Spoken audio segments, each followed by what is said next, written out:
Banyarwandakazi, Banyarwanda, inshuti z'u Rwanda, bavandimwe dufatanije urugamba rwa demokarasi, barwanashyaka b'ishyaka rya FDL inkingi, inshuti zacu. Mbere na mbere nshimishijwe no kubona uyu mwanya wo kubagezaho njye ubwanjye ubutumwa nyuma y'imyaka 8 nari maze ndi muri gereza. Nk'uko mubizi, ibihe ndimo ntabwo bimpa ubwisanzure bwo kubasura aho muri hose, ariko mumenye ko mu mutima wanjye ndi kumwe namwe, nk'uko bivugwa, kure y'amaso si kure y'umutima. Ndashimira Imana ikomeje kumpa imbaraga, namwe ndabashimira mbivanye ku mutima inkunga ikomeye mwampaye n'umuryango wanjye. Ibyo mwankoreye byose mu kumfasha nibyo byatumye nkomeza kugira imbaraga zo kwihanganira ubuzima bukomeye nanyuzemo. Mboneyeho rero umwanya wo kubashimira ku mugaragaro, ndetse ngira ngo mbagezeho inkingi 3 zamfashije kwihanganira ubuzima bwo muri gereza. Inkingi ya mbere nuko mfite ukwemera ko dushobora kujya mu Rwanda aheza kurushaho. Uko kwemera kwafashije kandi n'uyu munsi kumfasha kurangamira iyo ntego ubudatezuka. Inkingi ya kabiri nuko nemera Imana, kandi nkaba mfite icyizere gikomeye ko gahunda nziza yateguriye Abanyarwanda izayishyira mu bikorwa, kandi tw'Abanyarwanda ikoresheje. Inkingi ya gatatu ni inkunga ikomeye idasubirwaho kandi idafite ikigereranyo nahawe.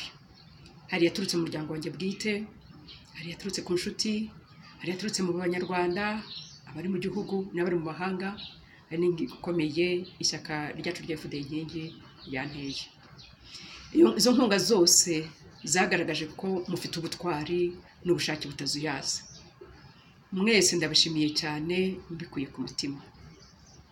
Bavandimwe namwe inshuti dusangiye igihugu, iyo dusubije amaso inyuma ukareba inzira twanyuzemo, usanga twarahuye n'ingorane nyinshi, ariko ntibyatubujije no kugira ibyo tugeraho bitari bikeya. Imbere mu gihugu twakomeje gushishikariza Abanyarwanda no kubakangurira kubaka u Rwanda rurangwa na demokarasi, u Rwanda rumwe Abanyarwanda biyunze, u Rwanda ruharanira kujya mbere. Urwo Rwanda twifuza rugomba kurangwa na leta igendera ku mategeko, yubahiriza uburenganzira bwa muntu, no gushyiraho ingamba zituma Umunyarwanda ashobora kwitunga no gutunga umuryango we. Nubwo amikoro ari make kandi itotezwa ku bayoboke b'ishyaka ryacu rikaba rikomeje, ishyaka ryacu rikomeje kwiyubaka. Ndashimira rero byimazeyo abarwanashyaka ba FDL inkingi n'inshuti zacu baba mu mahanga kubera ubwitange bwabo, bakaba badahwema gukomeza gushyigikira ibikorwa byacu mu gihe gukorera imbere turi gukorera mu buryo butoroshye. Ndashimira abarwanashyaka ba FDL inkingi b'imbere mu gihugu uburyo bitanga batizigama, baritanga, baratotezwa, barasuzugurwa, barakubitwa, harimo ndetse n'abishwe. Dukomeje kubabazwa n'ibura rya Visi Perezida wacu Boniface Twagirimana, ndetse n'ibura rya Madamu Irimine Iragena. Urupfu rwa Habarugira Jean Damascene rwaratubabaje. Uyu munsi umuntu yarishwe, n'uyu munsi ntabwo haragaragazwa uwamwishe. Dukomeje kubabajwa n'ifunga rya Sibomana Sylvain, umunyamabanga mukuru w'ishyaka ryacu wakatiwe imyaka 8, ndetse hari n'abayobozi 8 bafunzwe ba FDL inkingi bakaba bamaze umwaka bataraburanishwa. Ariko ibyo byose ntabwo byaduciye intege. Abanyarwanashyaka bacu tuzi ko turi ku rugamba rutoroshye, kuko n'ibyo turimo n'ibyo twemera. Ni ukuvuga guhindura u Rwanda igihugu cyo mu Abanyarwanda babaho mu bwiyunge, gikorera ku mategeko, igihugu kirangwamo demokarasi, igihugu kirangwamo Abanyarwanda nta busumbane burimo. Bavandimwe dusangiye igihugu, inshuti, mwese murabizi umurimo w'ishyaka ritari ku butegetsi, ndavuga ishyaka rya opozisiyo, ntabwo ari uwo kuba umwanzi wa leta, ahubwo ni uwo kuvugira rubanda no gufasha leta ryerekana ibitagenda neza, cyangwa aho leta itubahiriza ibyo igomba gukora, maze rikereka rubanda politiki yarushaho kuba nziza. Ntabwo rero turi abanzi ba leta, ahubwo kimwe nayo tubereyeho gukorera rubanda. Ntabwo tuvuga ibitagenda neza kuri leta, nubwo tuvuga ibitagenda neza kuri leta, tuba twiteguye gushyigikira ibikorwa ibyo ari byo byose bifitiye igihugu n'abaturarwanda bose inyungu. Ntabwo rero tuzaceceka igihe hari ibikorwa bibangamiye inyungu za rubanda. Tuzerekana buri gihe ukuntu twakora neza kurushaho.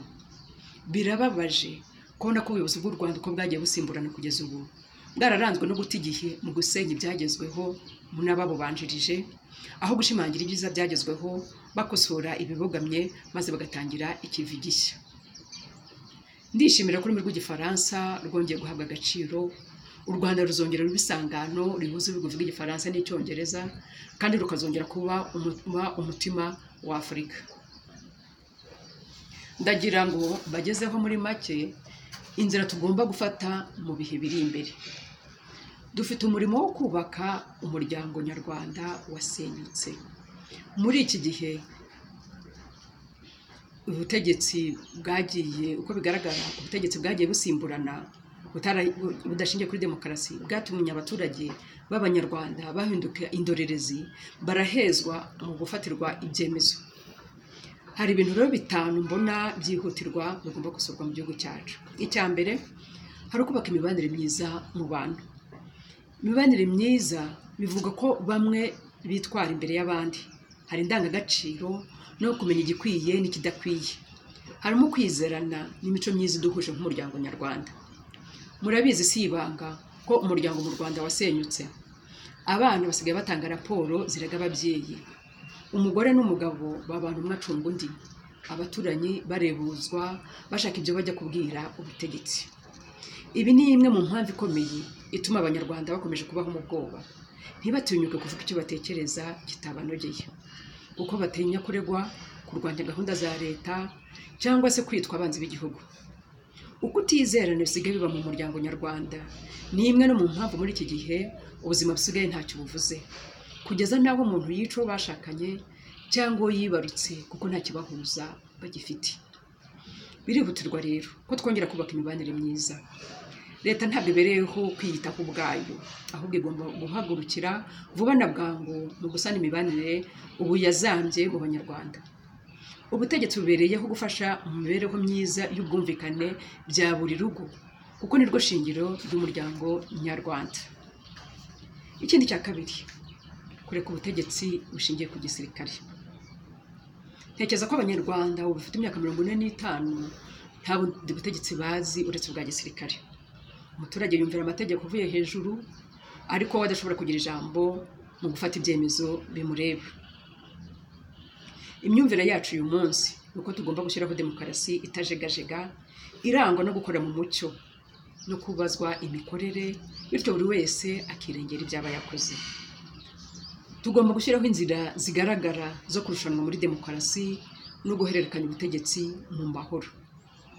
Tugomba kwirinda kurekera ubutegetsi bwose mu maboko y'umuntu umwe cyangwa agatsiko ka bake, kuko byaba binyuranyije n'itegeko nshinga. Mu gihe cyane abo baba bafite ubutegetsi ntacyo bakumva babazwa n'abaturage. Hari ingingo ya gatatu. Ingingo ya gatatu ni uruhare rw'umuturage mu byemezo afatirwa na leta. Tugomba gukora ku buryo abaturage bagira ijambo igihe hari ibyemezo bifatwa bibareba. Ibintu byo guhora baturwaho za gahunda byitwa ko byavuye ibukuru, ibyo bintu bigomba guhagarara. Ni byiza kumva ko abaturage atari abo kumvira gusa ntacyo babaza, ngo nuko hari abakozi ba leta babishinzwe.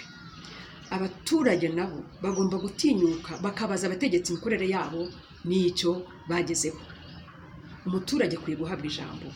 Imvugo y'uko imyumvire ye iri hasi niyo imutesha agaciro ke ikwiye guhagarara. Ingingo ya kane nijyanye n'amajyambere. Ku bijyanye n'amajyambere, u Rwanda ruri mu bihugu bikennye cyane ku isi. Hakaba hari ibihugu 17 byonyine bikennye kurusha u Rwanda. Muri iki gihe ijanisha ryerekana ko 38% by'abanyarwanda batunzwe na buri munsi n'igice cy'idolari. Ni ukuvuga ko abanyarwanda bari mu bakennye kurusha abandi bakene bo kuri iyi si. Hari ubukene bukabije mu bice byose by'igihugu. Ubuzima burahenze, abantu barasabwa ibirenze ubushobozi bwabo. Ibi bigatuma aho gutera imbere ahubwo basubira inyuma. Iyi nayo n'indi mpamvu iri no gutuma usanga hari ubwicanyi bukomeza mu miryango y'abanyarwanda. Ugasanga mu ngo z'abantu umugore arica umugabo, bapfa amasambu, abana bica ababyeyi babaziza amasambu cyangwa baziza ubundi butunzi. Ubutegetsi nyabwo bugomba kwita ku mibereho myiza y'abaturage. Harubakwa amazu meza mu mujyi ya Kigali, mu mijyi yo hirya no hino mu Rwanda harubakwa amazu meza. harirukanwa abakene mu mijyi hagamijwe kwerekana ko ibyo mu Rwanda ifite isuku cyangwa ko nta bazunguzayi barimo nk'uko biba mu bindi bihugu bya Afurika. Ese abo bakene birukanwa bo barajya he? Barabaho bati? Turasaba leta rwose kugabanya ubusumbane hagati y'abanyarwanda kuko hari ubusumbane bukabije, bityo buri munyarwanda ari umukene ari umukire bagaturana, ntihabe igice cy'abakire cyangwa abakene bumva ko badashobora kuba batura mu gihugu cyabo. Ingingo ya 5 nijyanye n'ububanyi n'amahanga. Ntibikiri ibanga igihugu cyacu kibanye nabi n'ibihugu bituranye. Ntitugomba kwirengagiza ko ibyo bibazo bifite umuzi mu mpunzi ziri muri ibyo bihugu, zikaba zikekwaho guhungabanya umutekano mu bihugu zavuyemo. Ni ngombwa ko izo mpunzi zigira uruhare mu gushaka umuti muri icyo kibazo, kuko nta muti uzaboneka izo mpunzi ubwazo zitabigifitemo uruhare. Tugomba no kugira imikoranire myiza n'ibindi bihugu binyuze mu masezerano dufitanye n'imiryango yo mu karere duhuriyemo. Ni byiza kwihutisha ubufatanye muri politiki y'ubucuruzi, kugenda no kuza kw'abantu n'ibintu, kuko bifitiye akamaro abaturage bo mu karere. Kubireba ububanyi n'amahanga, tuzasaba leta byimbitse ko yagira politiki yo koroherana no gukemura impaka mu mahoro. Bavandimwe, mu gusoza nk'uko umugani w'Abashinwa ubivuga, urugendo rwa kilometero 1000 rutangira n'intambwe ya mbere. Hashize imyaka 8 iyo ntambwe ya mbere twarayiteye, tugira ngo twerekane ko icyo dusaba ku Rwanda rwarangwa na demokarasi tuba dukomeje twese hamwe, inshuti n'abakunzi, haba imbere mu Rwanda cyangwa hanze yarwo. Twakomeje urugendo kandi tuzakomeza tugenda tujya imbere. Turabizi ko ari inzira itoroshye, ntabwo byibeshyaho, ariko hari ikintu kimwe kigaragarira buri wese: nta gusubira inyuma. Ntabwo ari ugufungwa, ari ugutoteza abantu cyangwa kubasuzugura bizatuma duteshuka ku ntego yo kubaka u Rwanda rwiza kurushaho nk'uko maze kubibagaragariza. U Rwanda rurangwa n'ubwiyunge nyakuri, u Rwanda rurangwamo demokarasi, u Rwanda harimo uburinganire bw'abanyarwanda bose imbere y'amategeko, u Rwanda abanyarwanda tugomba kubanaho mu bwubahane, tugasangira ibyiza by'igihugu cyacu. Bavandimwe namwe inshuti, bifurije umwaka mwiza 2019, uzaba umwaka w'ibikorwa. Imana ibarinde, ibahe umugisha kugira ngo ibyo mwifuza byose muri uyu mwaka mubigereho. Twese hamwe tuzatsinda.